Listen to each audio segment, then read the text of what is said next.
All right, joining me now here on the Matthew Filipowicz Show is Thomas Goki. Thomas is a visual artist and activist for Strike Debt, which you can find at strikedebt.org. He is here to discuss their latest project, which is called Rolling Jubilee, which you can find at rollingjubilee.org. Thomas, thank you so much for being on the show. Thanks so much for having me. All right, so Thomas, if people haven't heard about it yet, tell them what exactly is Rolling Jubilee? So Rolling Jubilee is a project of Strike Debt where we buy defaulted, charged-off debt for pennies on the dollar that the banks sell on the shadowy speculative market. And instead of collecting on this debt like it would normally be done, we're just going to abolish the debt. So let's. I mean, again, the idea of it is pretty amazing. Why don't we go through the process? How exactly does one buy debt? So just say, for example, someone goes to your website, they donate money. What actually happens then? How does this actually work? So we have created relationships with some people inside of the industry who know what we're trying to do and are willing to help us do it. And they're basically acting as debt brokers who are going out on this market and finding the kind of debt that we're looking for at the right price. And then we receive a masked portfolio. So it's, before we purchase the debt, we really don't know whose debt we're buying. It's a bunch of anonymous accounts that get bundled together, and we can see, for example, how much the debt is and how old it is and how much they're selling it for. So then we have our industry experts look that over for us and make their recommendations of whether we should buy it or not and which accounts we should buy. And then there's just a contract that we sign. They give us all of the paperwork and a chain of title proving that we own the debt. And then we become the legal owners of this debt. I mean, this is, they sell it like a commodity, even though it's a little piece of someone's life, a little bit of their misery. It's treated like a commodity. Yeah. And so far, I'm looking at your website right now. Like, as of today, Rolling Jubilee has raised $435,834. And with that, you're going to be able to abolish close to $8,721,504. Correct?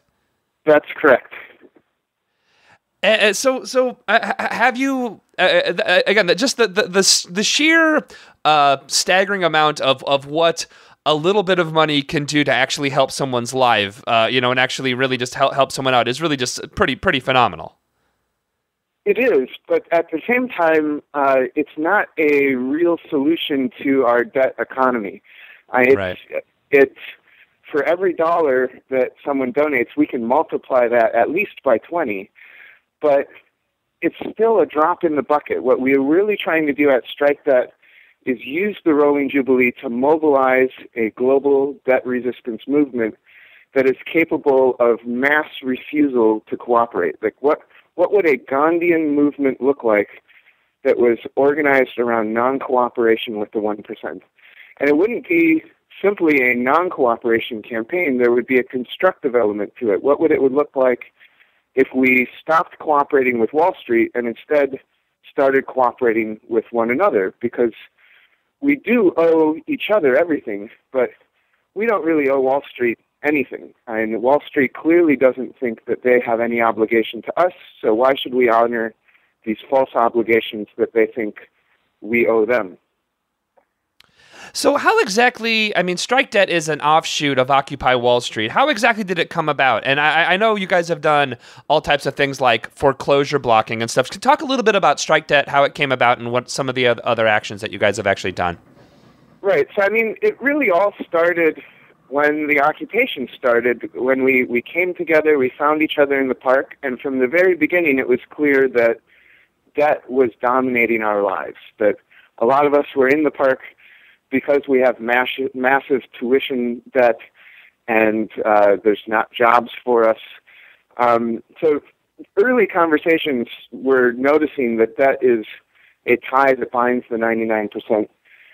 But strike debt itself formed after May Day, when some of the more active and sort of forward-thinking, long-term thinking groups within Occupy decided to have some thematic assemblies. So we had Occupy University, we had this Occupy Student Debt Campaign, and we had title Occupy Theory, all come together and start holding these debtors' assemblies, where in the beginning it was just, let's start talking openly about the debts that we have and how they're controlling our lives, and let's start thinking about different ways to resist.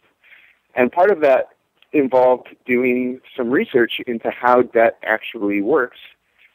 So one of our first projects that I think we're really proud of is our Debt Resisters Operations Manual, which anyone can download for free from strikedebt.org. That is a manual that really sort of dives deep into how debt works, how you can protect yourself, and how you can fight back.